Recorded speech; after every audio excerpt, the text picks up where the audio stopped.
下位洪錦元議員。多謝主席。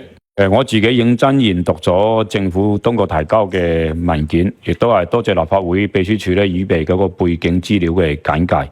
其實我就非常之讚賞咧，就係創新及科技基金過去嘅貢獻，亦都係即係局長帶領團隊嗰個嘅付出。喺呢度咧就係有兩個建議嚇，第一個咧就係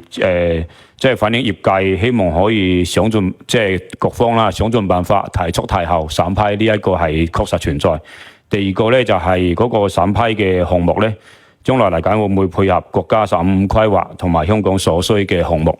另外咧就有一個提問，就係因為13項嘅計劃咧，如果都有即係需要注資嘅時候咧，當局係點樣去衡量嗰40億嘅資金去先後次序去分配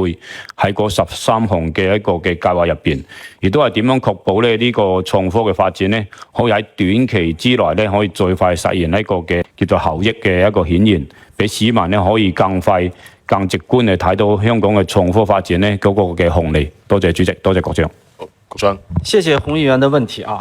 我想關於提速提效，我想再多說。之前我們的創新科技的項目呢，從2000年開始啊，這個只增不減，有段時間最高達到19個、20個，那還不算我們後來加的這麼多東西。後來呢，局方跟創新科技處一起啊商討，最終呢把將近20個項目壓縮到10個，啊，一個是精簡，再有些合併就合併，再一個也就是希望呢，把有限的人手用在真正特別這個受歡迎的啊，作用更高的一些項目上，也客觀上也是為了加快這個項目審批的進度。當然，現在後來因為又推出了很多新的項目，所以現在總共是13個項目。那麼剛才洪議員也談到13個項目。那麼怎麼樣這個相關的審批工作，我想請這個李國斌處長再回應一下洪議員這個問題。好，多謝主席啦。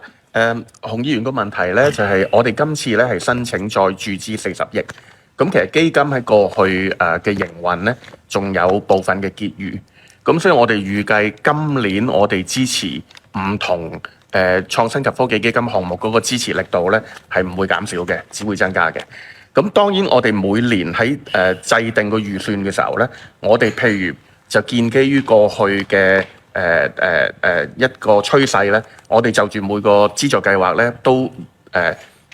預撥咗一筆錢，但係咧其實我哋係每個月都會內部睇一睇最新嘅狀況，咁其實處方咧係可以靈活地調配，咁就起碼咧我好有信心咧，就係13個計劃裏邊咧，如果今年有質素過到我哋評核嘅項目咧，我哋都有足夠嘅資金咧去支持呢啲項目嘅推展嘅。多謝主席。